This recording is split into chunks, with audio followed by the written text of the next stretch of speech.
From the heart of Wayne County, this is Wayne Goldsboro Television, Goldsboro, North Carolina.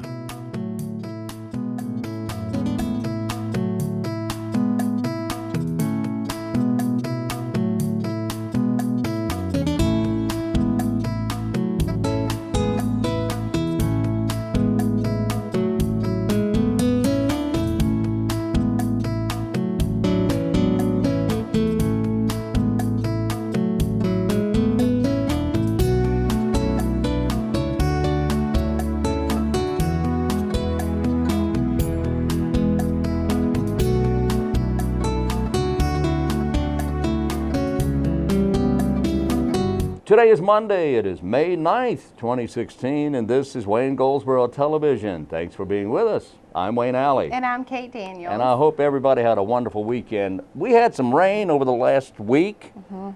Wow. Yeah. But Saturday turned out to be great. Yeah. Yesterday afternoon, some people got rain, some people didn't. But this week, we're going to be back in the 80s, Yes. Monday, Tuesday, and Wednesday. Yes. And Thursday, we might get a little something. That's a little far out right now, though. That's the extended forecast. We'll see how that goes. That's right. What does your tie say? Huh? What does it say? I can't tell you. Anyway, it does say something. It's a nice looking tie. Thank you very But much. I was like, sorry, It's okay. like, what is it? It's okay. It's just got letters on it. It's got letters on It's it. got They don't make any sense to me. I know. But there's I know. not a lot to be said for that, huh? No. No. Anyway, here's what's going on. Right there. Run This Town is an event coming up this week, the 14th. Race day registration begins at 8 o'clock. This is Dash on Ash. It's a 5K run and a fun run. It starts and ends at the Young Life office at 1104 East Ash Street.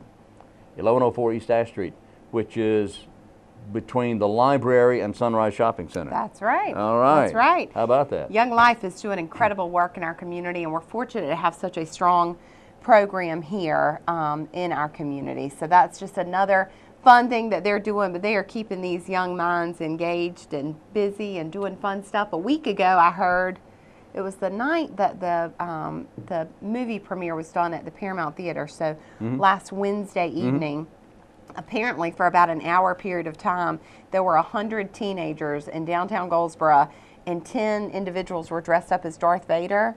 Because it was on the 4th, you know, and everybody says, may the 4th be with you. May the 4th be with you. But anyways, Yeah. they did these activities where they had to solve these riddles and puzzles and had to do stuff downtown. I'm so disappointed I missed it. But I saw Lindsay Hancock the next day, and she was like, we were downtown. You know, I hate we didn't see you because we're at the Paramount. So very cool. You know, if you want to know more about Young Life, you can go to their website at waynecounty.younglife.org.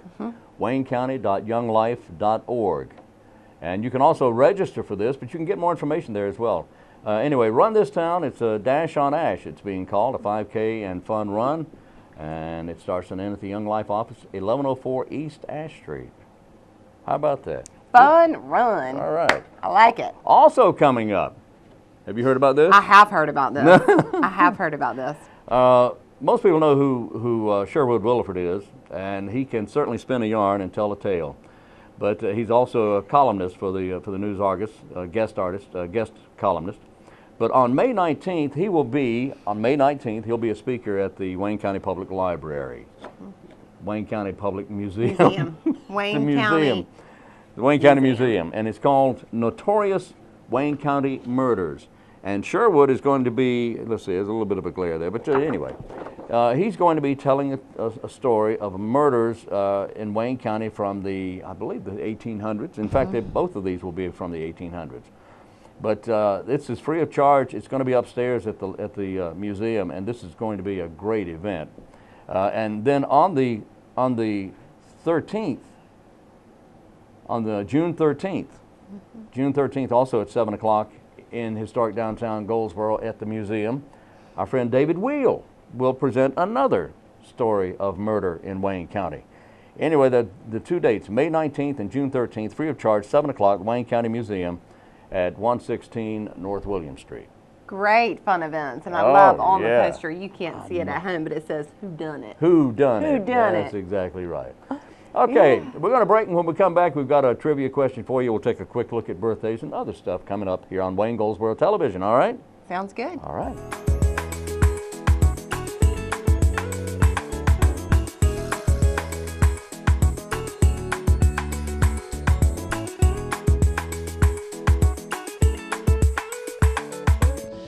We are at the Cooperative Extension Service office with Jessica Strickland. Hey. Hey, how are you doing? I'm doing good. How are Yes, you doing doing? good. That's great. Yes. That's great. All right. You see all this behind us here? These are boxes. Yes, yep. In Raised fact, beds. they yep. look like kits. Are these kits? They are. They're raised bed kits that we've Raised ordered. beds. All right. Yes. All right.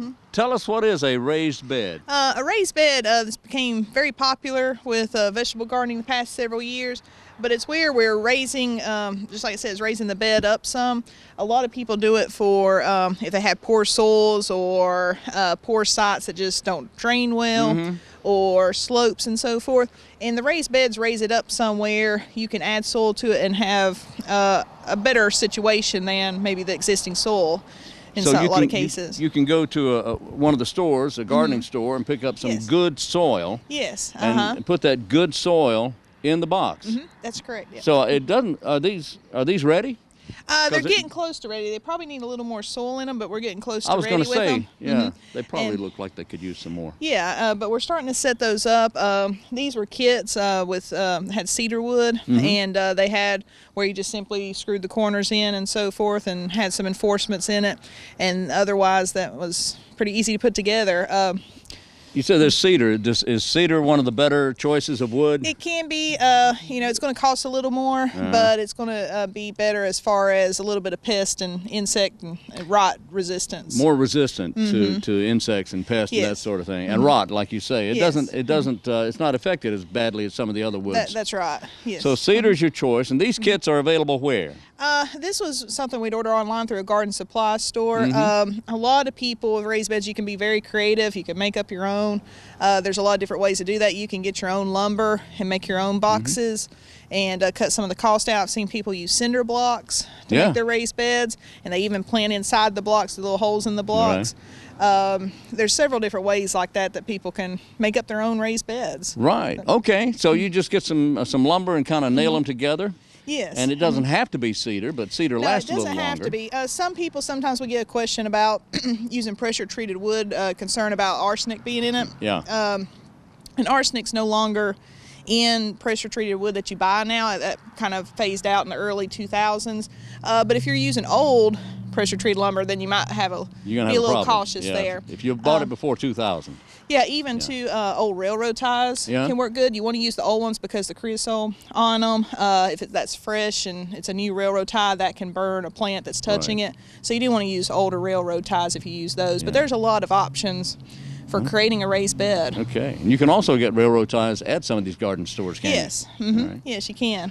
Okay, so the garden stores, lumber supply houses, big Yeah. box stores. Yeah, and then some of these garden supply places have kits ready to go Okay. and so forth. So there's a lot of options there, as to how much money you're wanting to put into Right. it.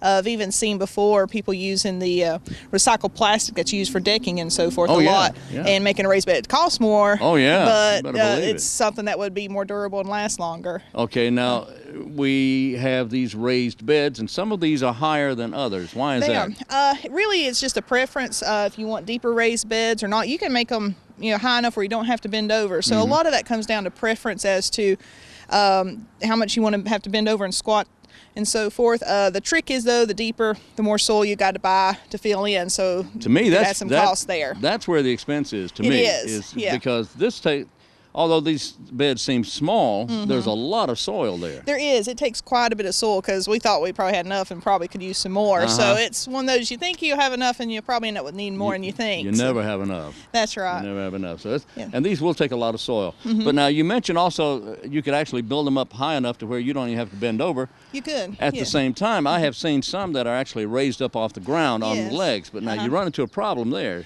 You got to make sure you have drainage. Yeah. That's your big thing. If you're going to have it where it's more of a stand and you need to make sure you have drainage. But that's great for especially being more accessible for people in wheelchairs and so forth. Accessibility is really great with a lot of those. Just got to make sure on the drainage part that you got that covered. Make sure you have plenty of drainage and make sure it doesn't dry out. Yes, exactly. Because if it's raised, it will dry out. Oh, yes, yeah. And a lot of times with raised beds, we find that the soil temperature it gets warmer quicker in the spring than in your ground. That's a benefit. Soil choices. A lot of times we recommend a combination of topsoil and compost. We've added some potting soil in here too. That's an option. Potting soil, if you use that, just be cautious that if you use a lot of it, you might have to water a lot more because it dries out quicker than topsoil. But there's a lot of options as far as what you want to add. Sometimes people ask about using 100% compost because compost is a great material, but it's a soil amendment. We still recommend adding some soil because you need that soil structure for the plant support and so forth. So a good mixture of compost and soil together is good. So we're talking about soil, not dirt. Yes, soil. Not dirt. Talking about soil. Yeah. Okay, and you know what? We need to do a program. We need to do a program on the differences between topsoil and compost and dirt and all this other stuff. Yep, that would be good. We'll do a show about that. That'll be a good one. Okay, now tell me, what are some good plants to go into a raised bed? Really, you got a lot of options. Most people go for vegetables, and that's what we're going to go for here, but people incorporate some flowers and so forth into their raised beds also. But we're going to go for vegetables here. Since we're past April 15th, we're in warmer weather. We're looking at our warm season vegetables, so we're going to add tomatoes, peppers, those types of warm season vegetables. April 15th being the average last day That's of frost. right. Yes. Here in Wayne County. Yes. Okay, so we're looking at veggies we can grow now, but now veggies sometimes you want to be careful not put them too close together. Is that right? Yeah, you do want to be careful. Some of them. One thing you want to be cautious of is setting up a little bit of a crop rotation. Some of these vegetables are in the same family where they have the same pest problems. Tomatoes and peppers are a good example that they can end up with the same problems. So having them all together possibly could allow if an insect gets in, that it's got the open door to feed on all those plants and not have to go very far. So spreading them out, splitting them up a little bit helps, with some pest control problems. But crop rotation, make a little bit of a diagram, a simple drawing to point out where your plants, where you put them one year, so the next year you can go back and say, hey, I need to move these around and have some rotation going on.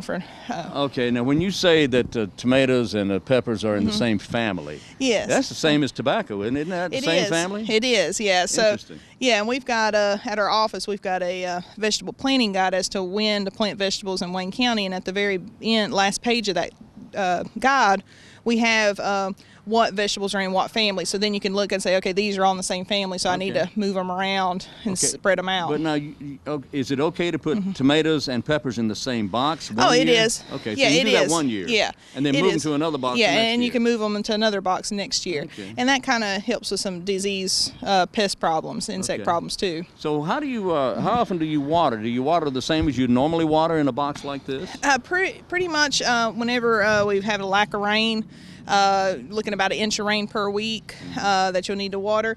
Make sure it's close to a water source. We have a spigot close by, so it's going to make it very easy to run a water hose and water these plants. But make sure you're close to some water source. People even get creative and add a spigot to the corner of their raised bed or incorporate soaker hoses or drip tubes as an irrigation source. Okay. What about placement? How close should you be to a building, and how much sun do you need? You need full sun. You need at least 6 hours of sun minimum. So you need full sun. As far as how close, just think about more of the shade, probably what kind of shade's cast on it could have an effect. But as far as vegetables, usually, close to the house might not be too much of an issue. As far as the sizes of the raised beds, usually it's recommended to have them about 3 to 4 feet wide and not any wider, because you think about, you don't want to have to step in these beds. You want to be able to reach the middle from the outside. So don't make them too wide and then you can't reach the middle without getting in the box. Make them as long as you want, though. You can make them as long as you want. Probably the one thing with the length is the longer you make it, the longer you've got to walk around to get to the other side. So a lot of people like to split them up so they can weave in and out of around the boxes. Okay. All right, so no longer, or no wider rather than halfway. You want to be able to reach halfway That's right. in there. Okay. Yeah, and I've even seen people too get creative with putting a little bit of a seat at the top so they can sit Yeah, down and yeah. work and so forth. So you can really create it where it makes it very accessible and easy to use. Okay. Also, you can consider extending your season by adding row cover, so it's easy to fix it where you can put PVC pipe over these beds, cover it with a row cover for a little bit of frost protection. You can extend your season even longer okay. into our colder months. So veggies, you can put leafy greens in there. You can put cabbage, lettuce, peppers, Yes.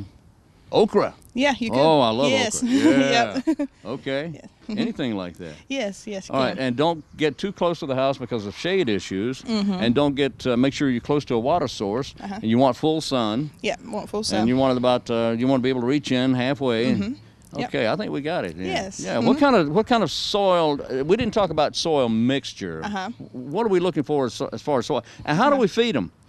As far as soil mixture, just a good mixture of your compost and topsoil or garden soil. So you can use the compost. And you can use some of your this existing soil you have if you want to use that and mix in with some That's a good compost. Like I said, some people add potting soil. We've added some potting soil in there too, just for good drainage. But sometimes you can get too much drainage, potting soil, and have to water more.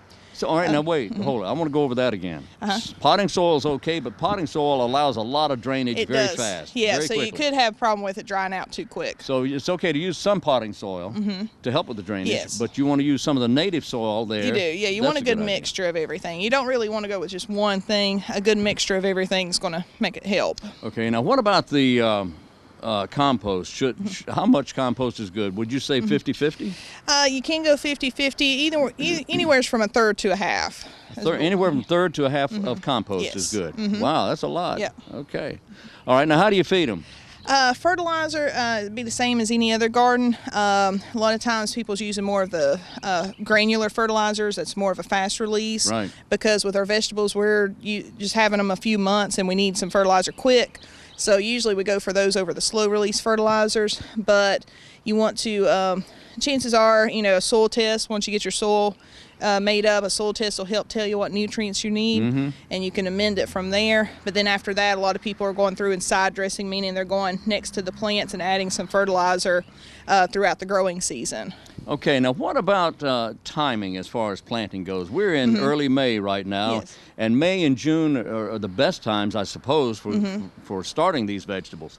Yes. Should we plant some now, wait a little while and plant more You can. if you have the room? You can, if you're going to say with a good example, even though lettuce is a cool season, lettuce is a good example, you can plant it every 2 weeks, plant some more of it, and that'll extend your season. So you're not having to harvest it all at one time, especially if you're looking at preserving, canning, or freezing. Yeah. It's easier to break it up and have some successive crops as far as planting every couple of weeks than all at one time, and then you've got to take care of it all at one time. Yeah, if you plant it all at one time, you got to pick it all at one That's time, right. and Yeah, so then you you got a have to big eat job. it all at one time, Yes. and then you get a lot of extra weight on, then you have to go to the doctor, right? There you go. There you go.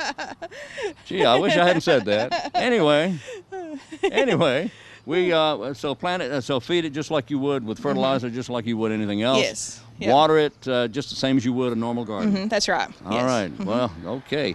And you said you had a pamphlet. We do. We've got a vegetable planting guide for Wayne County available at our office. It's a free publication, and it's got the vegetables as far as when it's recommended to plant them in our area.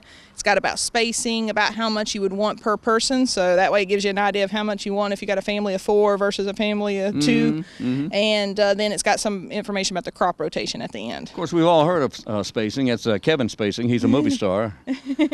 And that's another story. But anyway, we'll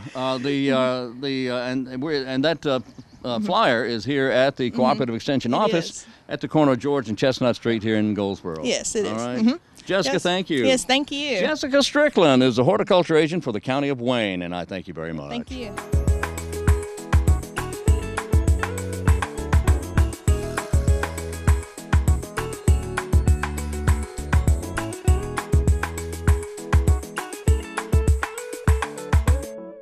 We're back on Wayne Goldsboro Television. Thank you for being with us on this Monday morning, May 9th. Oh, yeah. Oh, yeah.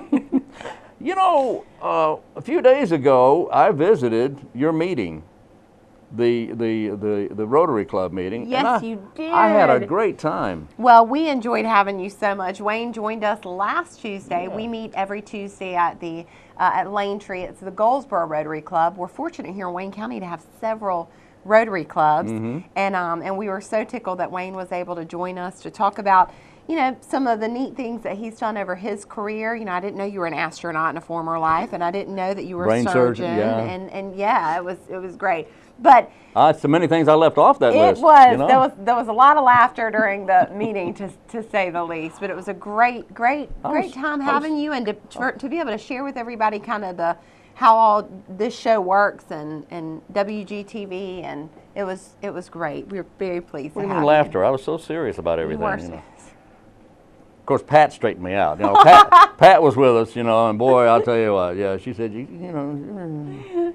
Anyway, gotta have Pat. Gotta have Pat. Anyway, here's today's trivia question. And thank you for that, because I had a ball doing that. It was very, very nice and great people. I love the Rotary Club. Yeah. Good people.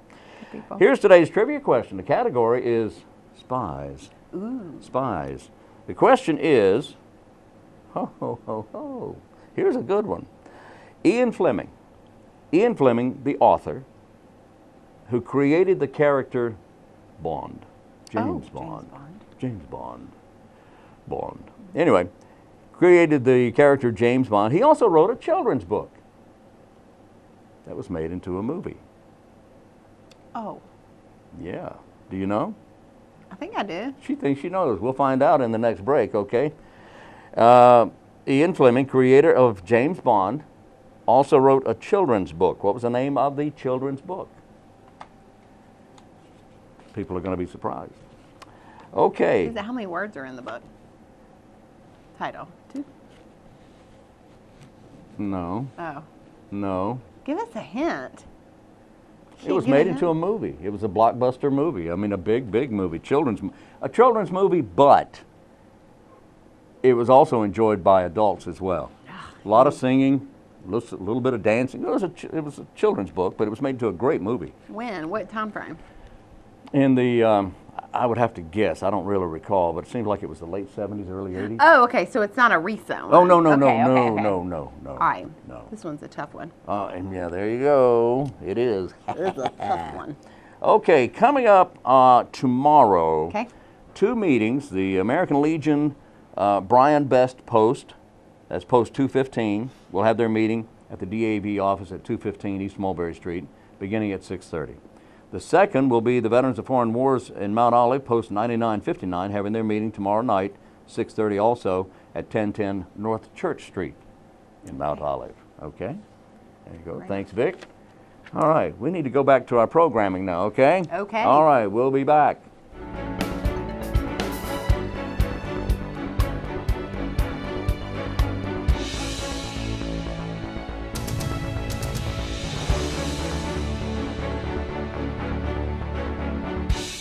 Today we're at Women Build. Now we're here with Matt Whittle. Matthew, what's going on here? This is our annual Habitat for Humanity Women Build event. It's a 3-day event. We started yesterday. We'll finish up today, and then we got tomorrow to go.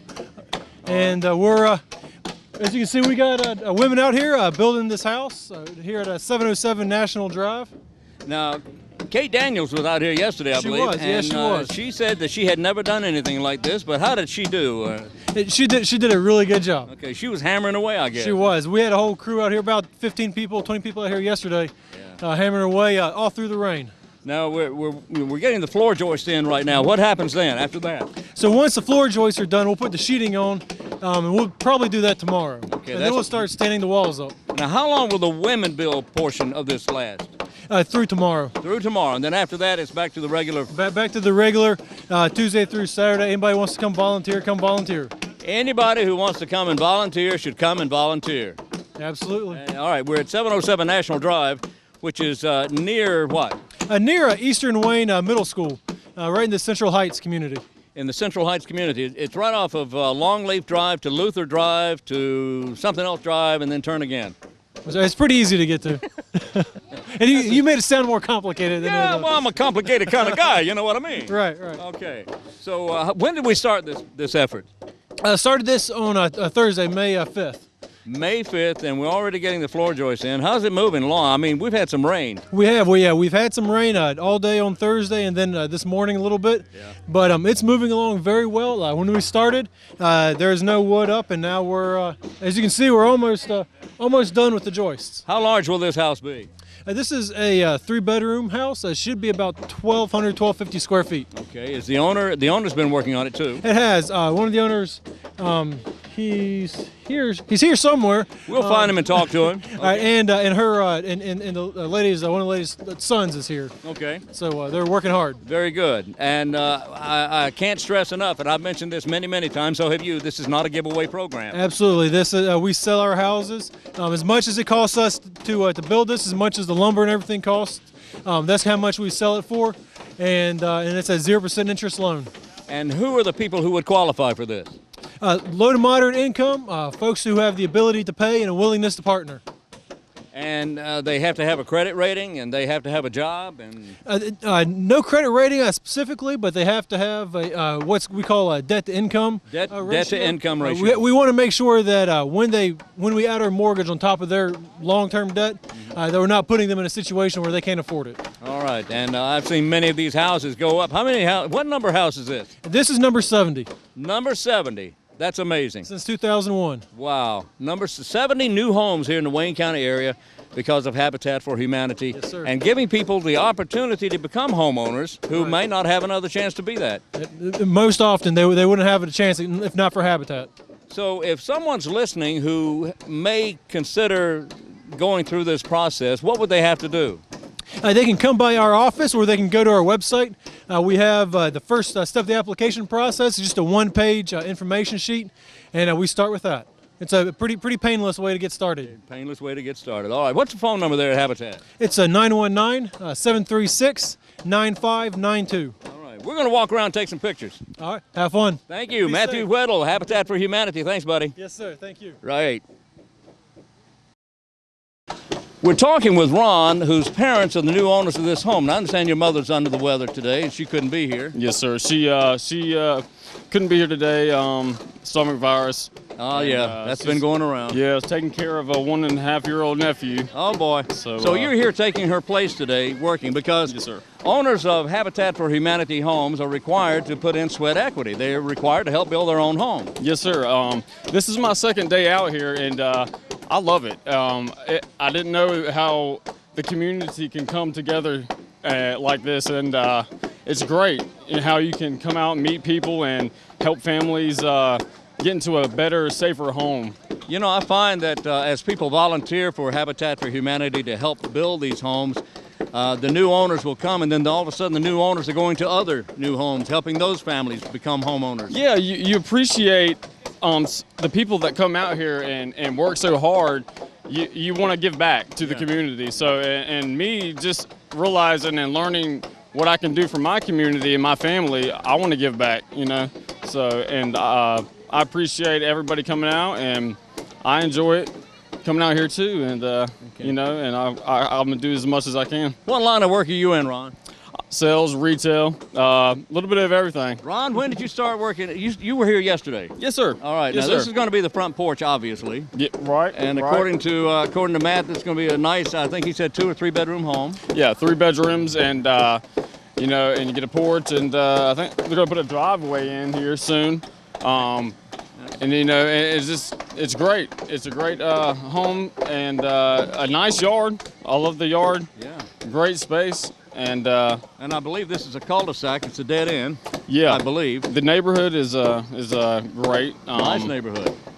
And you know, it's gonna help my family personally get out of a neighborhood that's not so great, and put them in a better home. The home that my family's in right now is pretty much unstable, and it's a hazard. So, you know, for them to get a home like this that's new is wonderful. And you know, there's 2 kids in the home, you know, and you want to get them to a safer place. Yes. So, Oh, yes. Ron, I appreciate you talking with us. I'll let you get back to work, son. All right, thank you, All sir. right, thank you very Thank you. much. You have a nice All right, day. Appreciate it. Yes, sir. Go to work. I'm here now with Thetis Hotch, who is, what are you doing? I'm on the board of directors. You're on the board and you're out here helping with women Yes, building. I am. Yay! The Habitat for Humanity Board of Directors. Now, how many members are there on the board? There are 14 members on the board. And how many have been out here? We've had, I don't remember how many have been out. I know maybe 2 other ones right now. Right? Okay. The rest of them are not retired like I am. Oh, okay. Yes, Well, no, the other. All right. The others are working, and they have obviously They are. responsibilities. Yes. Okay, so you've been out here for every day, I guess. Right? Well, yesterday and today. Yesterday and today. Now. And it's through tomorrow. Through tomorrow. I'm not here tomorrow because traditionally Saturday we have a bigger crowd than we do on Thursday and Friday because obviously people work. People work, of course. Now, what inspired you to become part of Habitat for Humanity? Tell me about that. What's that story? Well, I retired from North Carolina Wesleyan College, and while I was working there, some of my adult students heard me say a number of times that when I retired, I wanted to start working with Habitat. And we had 2 board members, Major Al King from the police department, I know. Sherry Archibald, both of those graduated from Wesleyan. And about an hour after I sent out an email that said, I'm retiring, Major King called and said, it must be God's timing because we just had a board member not being able to serve anymore. So I was like, you had to say that, didn't you? So I just feel like I'm doing what God wants me to do. That's wonderful. Yeah, and I'm having a good time doing it. I know, you got your hammer in your hand and I you're just am. knocking things around, huh? And I do not have a pink tool belt, you'll know. I noticed that. You got a real tool belt. I do. Not that pink is not a real No, tool it's belt. not it is. But I like your Yeah, hat. thank you. But yeah, so I've been cutting. Jerry over there and I have been cutting floor joists, and yesterday some of the other ladies were cutting floor joists and stuff. Now, So- if the ladies came out here and they wanted to work with the hammer and the saws and all the nailing and the Yeah. lifting and so, they were doing it. Yes, we are. Yes, you are. They're working for us and they're learning skills at the same time that they may not have had an opportunity to do. I can just see them taking hammers at home and Yes. just going to town. Absolutely. I'm going to build another Hammers. room. We're talking about nail guns, honey. Forget those hammers at home. I have a nail gun. Oh, yeah, that's right. That's Yes. right, use a nail gun. I That's even actually better. got a brand new compound miter saw for Christmas. Did you really? Yes, I well, did. congratulations. Scary, isn't it? It is scary, yes. I appreciate you talking with us. We're Thank going to you, walk around and Wayne. take some pictures. All right, All thanks. right, thank you.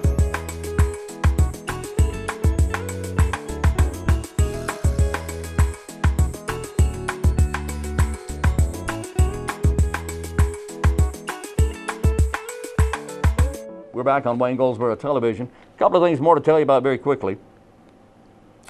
Poppy Days. Ooh. Poppy Days is coming, May 26th, 7th, and 8th, to honor veterans. Poppies will be distributed, donations accepted by the Unit 11 of the American Legion Auxiliary members. The idea of the poppy as a memorial flower to those who died in the First World War appeared as naturally as the little wild flowers that emerge from the soil and grow in the fields of France and Flanders. Now, the flower was the one touch of beauty that survived amid the terrible destruction of war. Flanders Field, it was called, and it was a horrible, horrible scene, and these little poppies appeared on the battlefield just after the battle, and that was the only thing that could be seen. So they signify that devastation and that war and revival of that area, and honors those who died during that horrible battle. The soldiers of all nations came to look upon the poppy as the living symbol of the sacrifices that had been made by their fellow soldiers who had died in the war. You'll see volunteers outside the door at Sam's, Food Lion 117 South, and Seymour Johnson Air Force Base Commissary distributing red poppies. All proceeds will be used to help veterans and their dependents, and that's from, thank you, Louise, for sending us that over to Wonderful. us. It is wonderful. Hope you're able to contribute to that event, That's right. to that. Okay? Okay. Well, let's see. I saw you had a sheet in there about upcoming blood drives with the American Red Cross. Yes. And if you're wanting to know when blood drives are coming up throughout the year, you can visit their website. Now I always get nervous. Is it redcrossblood.org? I think it is. redcrossblood.org. But I also know you can go to redcross.org. Yeah. Simply put in your zip code wherever you are, and it will show upcoming events. Wayne's got the It most will. recent one coming up. There's one Wednesday Yes. at St. Stephen's Episcopal Church here in Goldsboro at 200 North James Street. That begins at 2 o'clock. and then another on the 17th at the Red Cross office. I've got a feeling that's a county drive as well. But it doesn't mean that you can't give blood that day. If you want to give blood that day, that's fine. On the 17th at the Red Cross office at 600 North George Street there next to the railroad tracks. That's right. So great events coming up. If you're able to donate, please do. If you're not able to donate for whatever reason, they're always willing to accept your donations and your time. One of the greatest things that you can do is volunteer your time in any organization here in Wayne County, but the Red Cross can use volunteers in their canteen, and that simply is after a donor has given blood, you get to hang out with them in the kitchen, have a donut, have a little bit of ginger ale, and make sure that they feel okay before they're out their doors. I do want to kind of segue that into an announcement about an event coming up on Tuesday, May 17th. We've spoken before about a young gentleman here in our community. His name is Will Gibson. He's an 8th grader at Wayne Christian School, and they're doing a what they call a swab test. It's going to be on Tuesday, May 17th from 3 p.m. to 6 p.m. at Wayne Christian. They're trying to find a match for, and I'm sorry, I'm having to read off of my phone, but I want to make sure I've got the information correct. But he is most likely going to need a bone marrow transplant. So we're asking citizens in our community to, if you're willing to go out on that day to Wayne Christian School from 3 to 6, they will simply take down your information and swab your mouth to see if you're a match and join this registry. Now, I may be speaking out of turn here, but I think once you register and they swab it, that you then become part of I would imagine, a larger database. I would think so. So that if you are a match, that you could potentially be a lifesaver. And they have swabbed his sister, and unfortunately she is not a match. And again, that is a wonderful gift that you could give if you are able. And that's on the 17th? It is, yes, Tuesday sir, the on 17th? Tuesday the 17th at Wayne Christian School, located on Patetown Road from 3 p.m. to 6 p.m.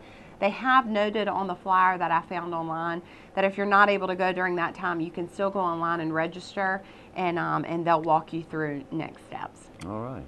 Very good. Okay.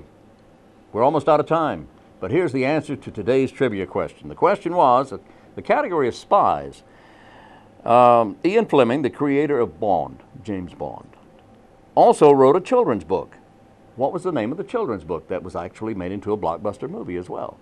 The name of the book, written by Spy Master Ian Fleming, was Chitty Chitty Bang Bang. Oh, I wouldn't have gotten that. Okay, Chitty Chitty Bang Bang. He wrote it. Dick Van Dyke and I think Julie Andrews and a bunch of nice people. How have I never seen that? You've never seen Chitty Chitty Bang? Oh, come on. Oh, I got some homework to do. Yeah, that's a great movie. Okay. Oh, you'll love it. You'll love it. Kids love it. Adults love it. Wow. Great man. Everybody loves Dick Van Dyke. Yeah, he's pretty special. Yeah, he is. Yeah. He's in his 90s and he still dances. That's so awesome. Love that guy. We got to run. We'll be back in here tomorrow. Join us again at this time because we're on at 7 a.m. It repeats at noon, then it repeats again at 5:30 p.m. So until then, I'm Wayne Alley. And I'm Kate Daniels. And this is Wayne Goldsboro Television.